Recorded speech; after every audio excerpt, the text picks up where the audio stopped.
E aí, pessoal, quer saber o seguinte: para vocês, qual é o limite aí do amor de mamãe? Até onde vai o amor de mamãe? Bom, eu acredito que não tem limite. Cara, por tudo que eu vejo as mães fazerem, eu acho que não tem limite também, não. E você? Ó, eu acho que realmente as mães têm uma força assim que vem delas que desafia aí a nossa compreensão.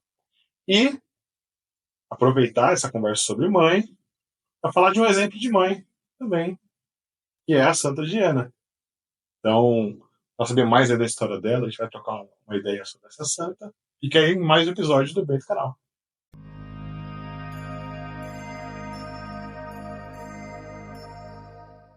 Eu sou a Renata Eu sou o Tomás. Eu sou o Renê.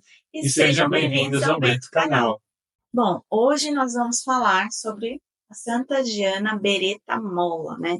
É uma santa italiana e que a gente tem ouvido falar muito dela nos últimos tempos, né? Da história dela, da história da maternidade dela, né? Bom, a Santa Diana, né? Ela sempre foi uma mulher católica. Ela vivia na Itália, ali na proximidade de Milão. Ela estudou medicina, se tornou pediatra e ela participava de uma associação, de uma ação católica, né? E ali ela tinha algumas dúvidas, o que ela seguiria, qual seria a vocação dela, né? E ela escolheu o matrimônio, depois de ter conhecido Pietro Molla, né? Que foi o seu marido. Eles se conheceram e se casaram e tiveram 4 filhos. Ela teve os 3 primeiros filhos e o quarto filho, ela teve aí um desafio da maternidade, né? Ela teve um fibroma, né, no útero e naquela época ela teria que escolher, né? Ou salvar a própria vida, né? Que seria talvez tirar o útero, mais. Tentar tirar o fibroma e, por consequência, fazer um aborto, né? E manter o útero para poder tentar uma nova gestação. Ou seguir a gravidez. Ou manter a gestação, mas correndo risco para os dois, tanto para o filho quanto para a mãe. Bom, nós não estamos falando de uma santa muito distante, né? A gente está falando de uma santa que teve esse problema, de uma mulher comum que teve esse problema em 1960. Né? Dos nossos dias. Dos nossos dias, né? Poderia ter a idade da minha mãe hoje, né?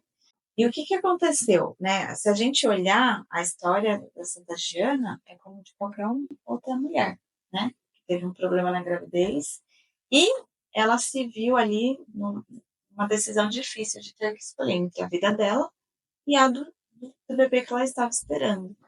E ela escolheu a vida do bebê. Sim, ela deixou bem claro, né, para os médicos e para o esposo, que se tivesse que escolher, que fosse escolhida a vida do bebê para ser salvo.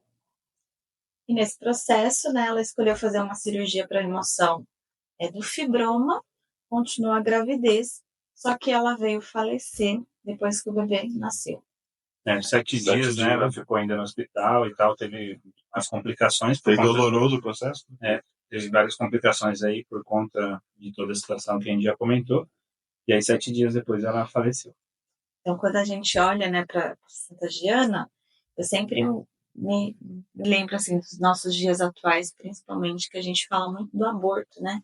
Estava aberta ali para o que Deus tinha para ela, para o filho, para a vida que Deus tinha dado para ela, e ela tinha que colocar essa vida no mundo. Exatamente. Né?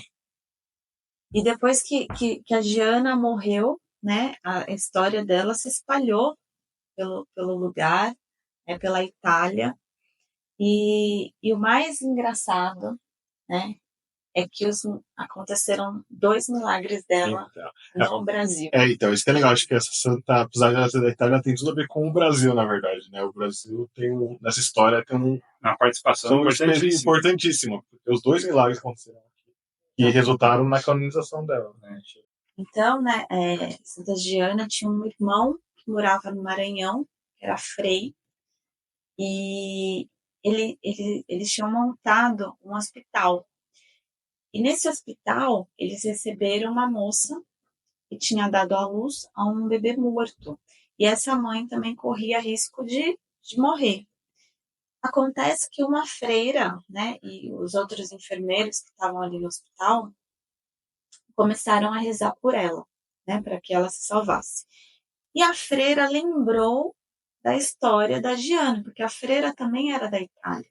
E ela começou a lembrar da história da Giana e pediu intercessão para que a Giana salvasse aquela moça. Só que os médicos já tinham falado que assim, o caso dela era irreversível, né? E depois que a freira tinha uma foto dela, da Giana, e olhou para essa foto e rezou, porque lá na Itália já estavam falando muito dela. E o que aconteceu? Inesperadamente, essa mãe começou a melhorar. Melhorar, que surpreendeu a equipe médica. Né? Contrariou, né? Todo o que estava sendo previsto para ela. E o segundo milagre foi aqui em Franca, em São Paulo mesmo. E o caso, muito parecido com o da Santa Giana, né? Uma mãe teve aí uma complicação, aí perdeu o líquido amniótico. Aos né? 4 meses. Aos 4 meses de gestação. Então, assim, é um caso muito sério. E os médicos meio que até desistiram do caso dela. E aí falaram pra ela, olha, você tem a decisão aí que é o aborto, né? Porque não tem possibilidade da criança sobreviver nessas condições, né? E ela não queria, e por aí, providência divina, né? O bispo tava no hospital, né? Nesse dia. E aí ela pediu para conversar com o bispo, né? E o bispo pediu a intercessão de Santa Giana, deu um livro para ela, né, da história de Santa Giana, e ela rezou, né? Pediu para Santa Giana, e o bebê nasceu vivo. Ela seguiu a gestação e deu tudo certo. Deu tudo certo. Então, os 2 milagres foram aqui, né? E os 2 milagres envolvendo maternidade. Né? No primeiro caso, infelizmente, a criança sobreviveu, mas a mãe sobreviveu. E o segundo caso, a criança nasceu com vida, né? Então são 2 casos aí envolvendo maternidade, né? E acho que o que é legal também botar da Santa Giana é que, assim, geralmente quando a gente fala de santas, né, tem na nossa ideia religiosa, né, freiras, e ela não, né? Tipo, ela era uma mulher comum, né? Uma leiga, né? Que exercia essa profissão, ela era médica, né? E ela tinha, do que eu li, né? Ela tinha essa questão de assim, eu trato o meu paciente como se fosse o Cristo, né? Ela tinha essa visão da medicina, que é muito legal. E eu acho que todo mundo tem que ter no seu trabalho, santifica o seu trabalho, né? Então, ela além de mãe, ela foi uma profissional dedicada aí no seu trabalho, né? Então ela foi tipo, uma mulher completa, na verdade. Ela foi um ser humano, como qualquer um de nós poderia ser. E acho que isso que é o legal desse exemplo de santidade dela. Então, eu acho isso muito próximo. É legal reforçar isso, porque, assim, do que eu li também sobre, em todos os relatos, né, todas as pessoas, inclusive o próprio esposo dela, fala bastante que ela era uma mulher comum. Tipo, ela não tinha nada demais, não era diferente por algum outro motivo. Ela simplesmente exercia o que ela tinha que exercer, que era a profissão dela, ela era esposa, e ela fazia os trabalhos tipo, dentro assim, das comunidades que ela participava, dentro da igreja, como qualquer mulher, como a Renata faz, como outras pessoas que a gente conhece faz, e essa pessoa se tornou santa. Né? Porque eu gosto de falar nesse sentido, porque às vezes muita gente pensa que a santidade está longe. Sim. E a santidade não está longe. Eu acho que ela é um exemplo muito forte disso. E a santidade não está longe, né? E ela é um grande exemplo disso, é um grande exemplo de mãe, um grande exemplo de mulher e de profissional. Ela falava que todos os católicos que tinham essa vocação de ser médico deveriam ser médicos mesmo e atender todos os pacientes, e ela em especial, pelos relatos que eu vi também, tinha ali uma afinidade maior com as crianças, porque ela era pediatra. Sim. E com os idosos, né, também. E aí ela falava que tinha que atender os doentes como se fosse o próprio Cristo, né, para poder você vivenciar aquilo ali como se fosse o próprio Cristo. Não era exposto, ela não fazia isso para poder usar. Não, ela fazia isso porque ela era assim, né? A pessoa dela era assim. E claro, por todo o histórico também, né? Porque ela vem de uma família que também ajudou isso a acontecer, né? Com toda a questão da tradição católica mesmo, que a família dela tinha. E aí, lá na frente, ela se tornou uma pessoa onde ela conseguiu colocar na vida dela todos esses valores e levar isso para outras pessoas, que é o mais importante, da melhor maneira possível. E assumiu a missão de ser mãe, dando a sua própria vida por um dos seus filhos, né, para poder ele sobreviver. Acho que esse é o sinal do santo, né? O santo é aquele que tudo que ele faz, ele coloca o Cristo na frente. Exato. E ela fez isso na vida cotidiana e levou isso, acho, nas últimas consequências, na própria morte, quando ela escolheu dar a vida pelo filho, que é o exemplo máximo. Da mesma forma que Jesus deu a vida pela gente, óbvio que a gente não é perfeito como Jesus, nem ela, mas ela segue esse exemplo, né? De dar a vida, o sacrifício. É isso que é o amor, é o sacrifício. Eu acho que aí puxa um assunto importante agora. Que hoje, se a gente for olhar, as mães estão esquecendo desse sacrifício, né? Elas querem uma maternidade muito fácil, muito indolor, muito conto de fadas, né? Ou espelhada numa verdade que não existe, né? E o que eu tenho visto muito, né? Principalmente quando a gente fica grávida e tudo mais, as pessoas falam assim, nossa, que corajosa. E aí a gente fica pensando, que bom, né? Porque corajoso é uma característica boa, não é? Positiva. Coisa boa. É positivo. O problema é que não está na cabeça da pessoa que faz a elogio. As pessoas, elas... Quando corajosa está entre aspas, né, na cabeça dessa pessoa. Teve uma pessoa uma vez que me falou assim, pensa mais em você e não pensa tanto nos filhos. Vai viver, né? Vai Eu já vi viver. gente falando assim, vai viver. Pode que você tenha filho, você morre, né? Não estou vivendo, eu tenho filho. E aí quando você olha, assim, é lógico que nos primeiros anos da vida de uma criança, você tem que estar ali perto, né? Então a criança nasceu ali, é lógico que você vai perdendo muitas noites de sono, muitas, né? muitas noites de sono. É claro que você, se você costumava acordar tarde, você vai acordar muito cedo. É claro que se você tinha algum hábito cotidiano, provavelmente não vai ter mais. É claro que você vai ter que ter muita energia para lidar com aquela criança, né? Então, assim, é claro que você vai ter que alimentar ela, né? E fazer a comida, preparar. Enfim, são muitas coisas, são muitos sacrifícios, né? A primeira doença, né? Que a gente fica assustada e perde muitas noites de sono, perde o emocional, inclusive, né? Mas é um processo, né? A maternidade é um processo. Eu vi um podcast em que uma atriz, né? A Samara Filippo, e ela falava, né? Que ela ama a filha dela, mas ela odeia a maternidade, né? Exato.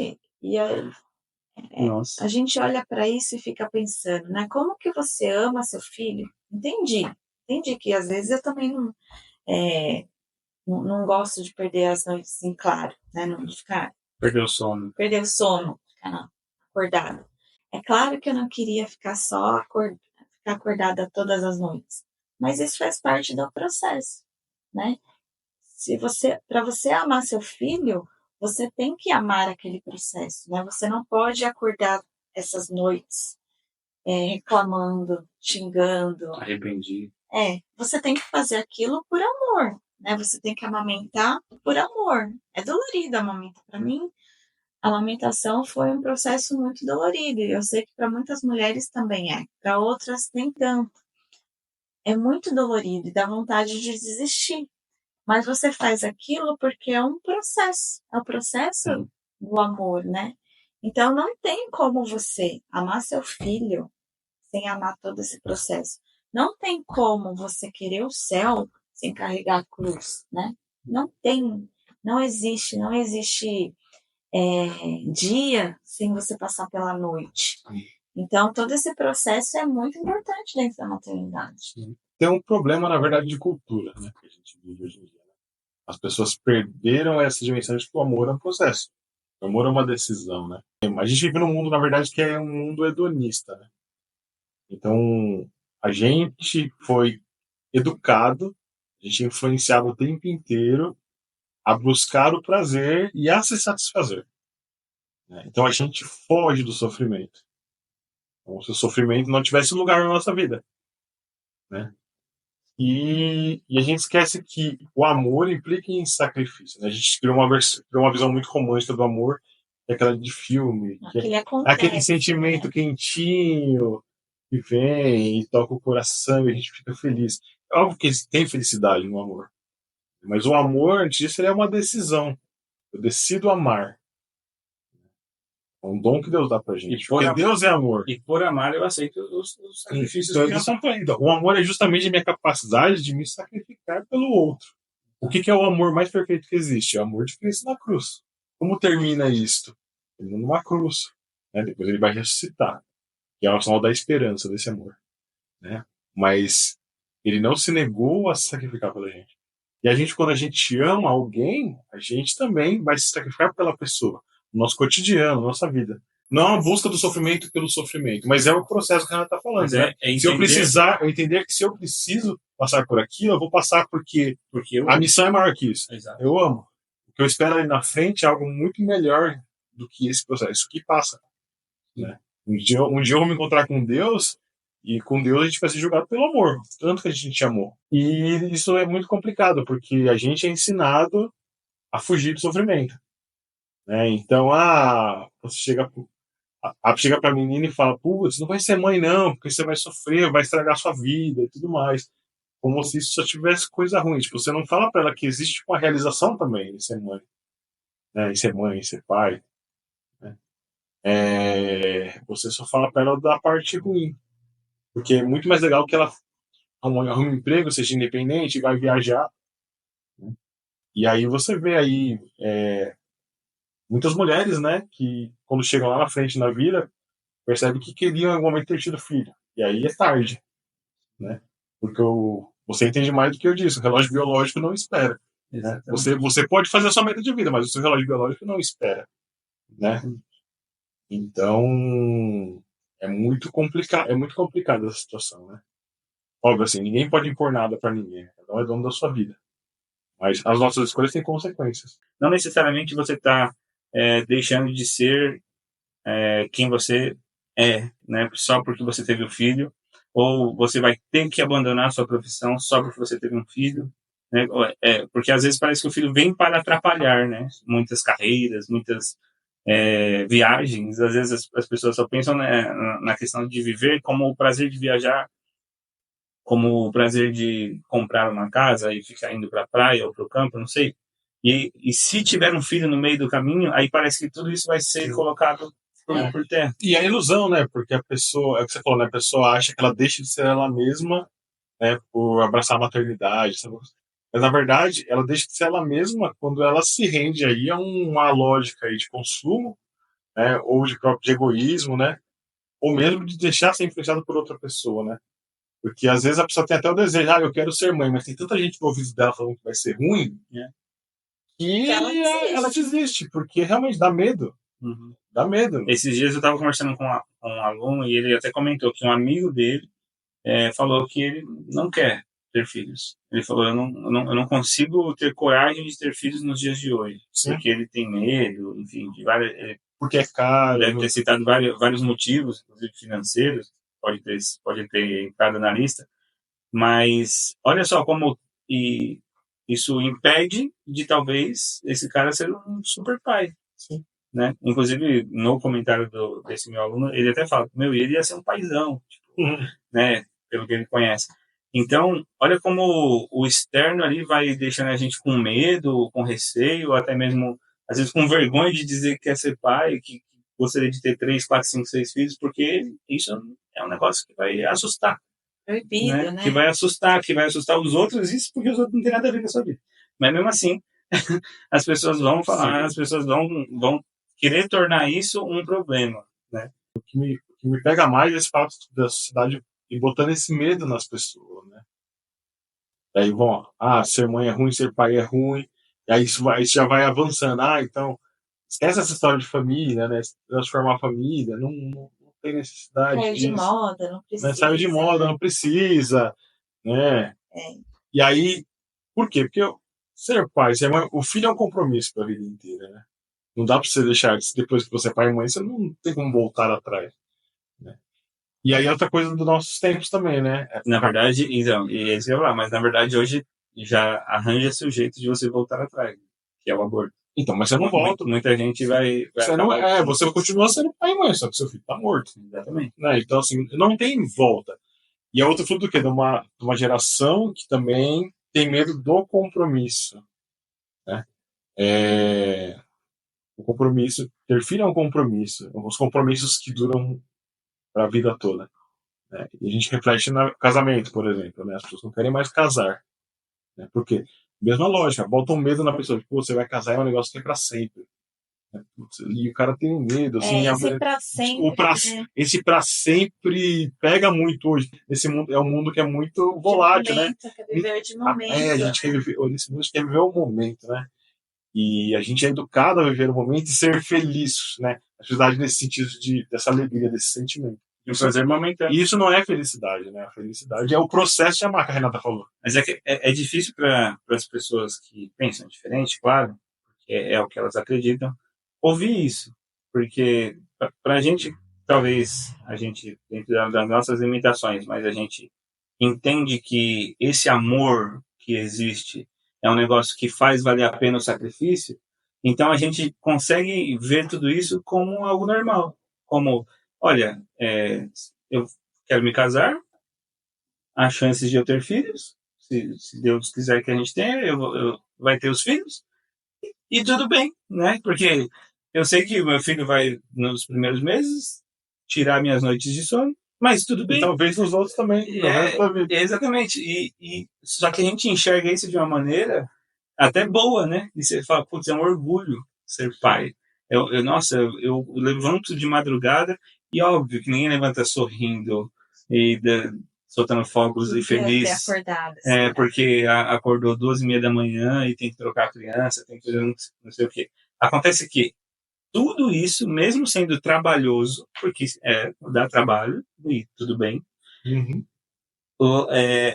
o amor faz você ver esse trabalho de uma forma muito mais branda, né? E por mais que haja um cansaço físico, que isso pode acontecer, um cansaço emocional, o amor que você compreende ao olhar para tudo isso, te faz passar pelo sacrifício. E volta lá para Santa Diana, porque ela foi uma mulher comum.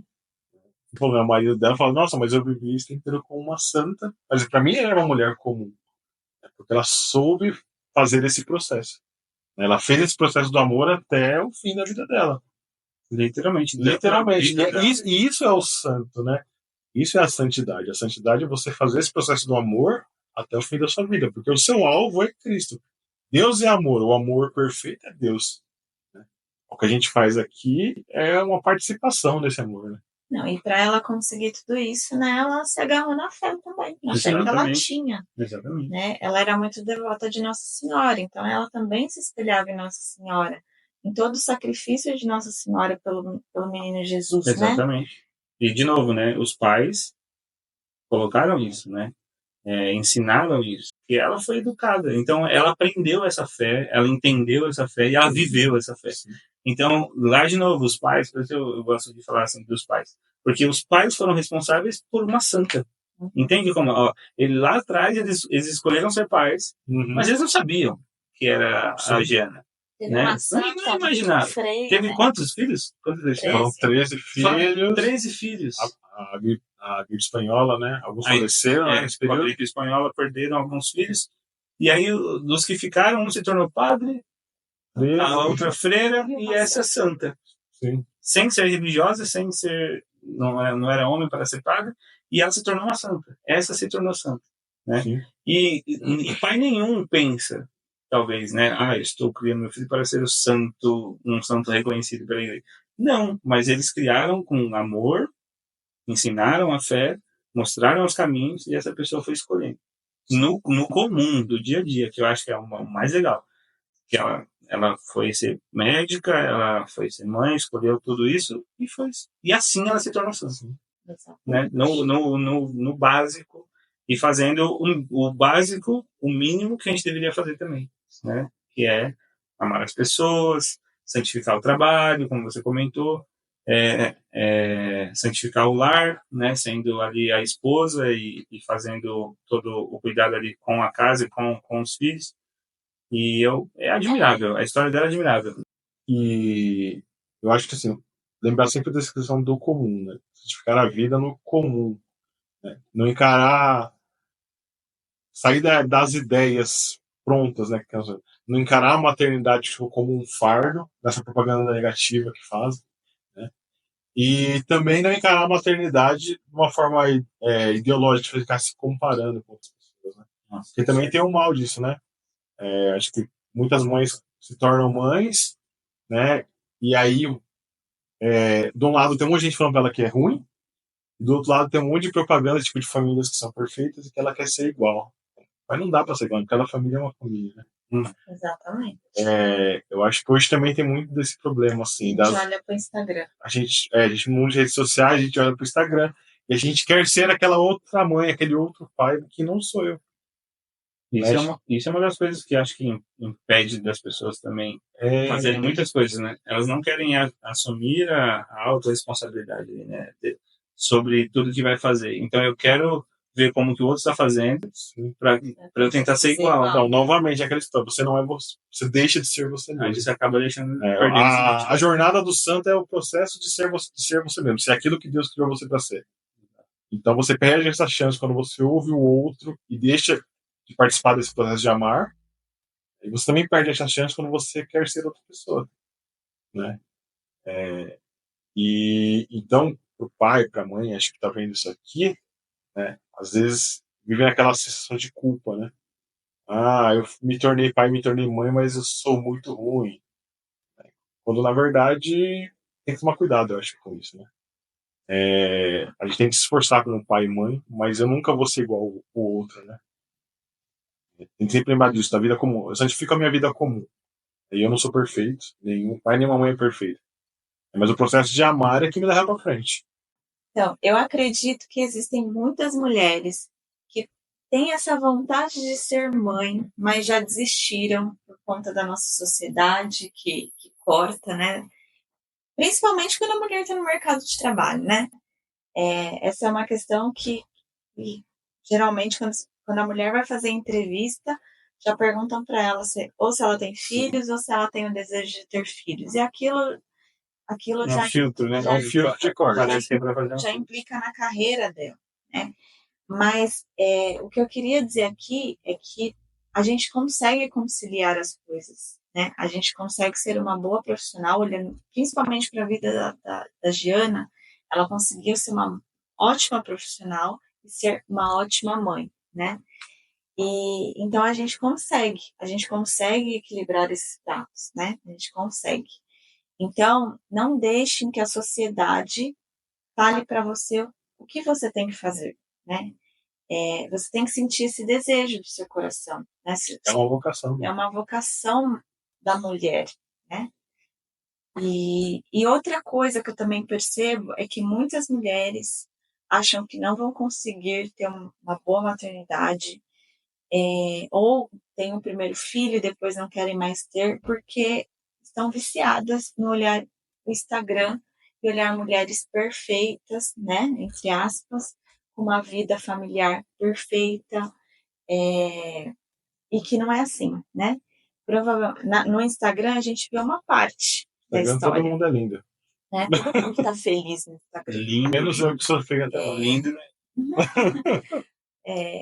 E na verdade não é bem assim, a realidade é outra, né? A gente vai ter prioridades, né? Vai ter um dia que a gente não vai conseguir arrumar a casa porque precisou cuidar das crianças, e aí a casa vai estar bagunçada, vai ter um dia que todas as crianças ficaram doentes juntas e a gente não dormiu, a gente não fez nada, e vai ter aquele dia bom, né? Aquele dia que você conseguiu fazer tudo, que as crianças brincaram e foi um dia feliz. Isso é o normal da vida, né? Vai ter os perrengues, mas também vão ter as alegrias. Às vezes a gente fica mais apegado a ver o nosso perrengue e a felicidade do outro postada no Instagram, que a gente fica paralisado. A gente não consegue ir para frente, principalmente com a nossa maternidade. E a gente não sabe como conduzir a nossa maternidade. Então, aqui, eu acho que o interessante é a gente olhar para essas histórias, igual de Santa Giana, né, igual de outras santas que a gente tem, e se espelhar nelas, principalmente Nossa Senhora. Nossa Senhora viveu ali com Jesus, né? Foi subindo ao Calvário, chegou na cruz, para ter a certeza que o filho dela estava ressuscitado na glória, né? Então, essa é uma vida materna, né? Nem sempre a gente vai estar só na fase da alegria, né? Tem muita alegria, tem muita coisa boa na maternidade. E a gente não só ensina as crianças, né? A gente aprende, a gente consegue ser salvo por meio da maternidade. De amor e sacrifício, né? São duas coisas que estão ligadas e Santa Giana falava muito sobre isso. Ela dizia assim: amor e sacrifício é assim intimamente ligado quanto o sol e a luz. Não se pode amar sem sofrer e sofrer sem amar. É com o sangue do sacrifício que se afirma e se confirma o amor. E qual é a melhor maneira de praticar o sacrifício? A melhor maneira consiste no adorar a vontade de Deus todos os dias, em todas as pequenas coisas que nos faz sofrer. Dizer para tudo aquilo que acontece: Fiat, a sua vontade, Senhor. E repetir 100 vezes por dia. E aí, aproveitar e contar que eu também já recebi uma graça de Santa Giana. Na minha terceira gravidez, né, eu tive 3 cesáreas. E na terceira gravidez, o médico conversou muito comigo e falou que provavelmente o meu útero estaria cheio de... Aderência? O meu médico conversou comigo e disse que meu útero poderia estar cheio de aderências. E eu pedi muito essa graça para Santa Giana, eu rezei muito, fiz novena para ela durante a minha terceira gravidez praticamente inteira. E, inclusive, fui tratada por uma outra médica super mal quando cheguei lá para fazer a terceira cesárea, que ela queria já fazer uma laqueadura, porque provavelmente ela ia me abrir e o útero estaria horrível. E ela falou super séria comigo. E o meu médico falou: não, ela quer ter outros filhos e a gente vai vamos ver como que tá a situação dela. E quando o meu médico me abriu, ele pediu para essa médica assistente, falar comigo: olha, já que você falou para ela que o útero dela ia estar ruim, você vai lá e fala para ela que ela não tem nenhuma aderência. Nossa. Então foi uma graça recebida assim de Santa Giana, porque eu sei que esse é o processo, né, de quem passa por cesáreas, e eu cheguei à terceira cesárea com essa graça, né? Então eu posso dizer que eu também já recebi uma graça de Santa Giana. Tem uma frase muito boa dela, para finalizar aqui também, que ela diz assim: a santidade é o cotidiano da vida vivida à luz de Deus. Então, isso resume assim de uma maneira muito, muito boa. É viver o cotidiano, é buscar a santidade fazendo tudo que a gente pode fazer nos nossos dias, no nosso dia comum. Né? É viver o comum com a luz de Deus. Lembrar que o amor é um processo. Exatamente. O amor é uma decisão. E essa decisão é passar pelo processo. Exatamente. Então, segue a gente aí nas nossas redes sociais, que estão aí na descrição do vídeo. Muito obrigado por vocês terem assistido. Compartilhe esse vídeo com alguém. Se você é mãe, deixa aí seus comentários, deixa aí sua história, se você quiser compartilhar com a gente também. Se você já conhecia a Santa Giana e também recebeu alguma graça, compartilha com a gente aí nos comentários. É sempre bom essa interação, e assim a gente também leva, né, a fé de uma maneira muito bacana aí para outras pessoas. Até a próxima. Até a próxima no Bem Canal. Tchau, tchau.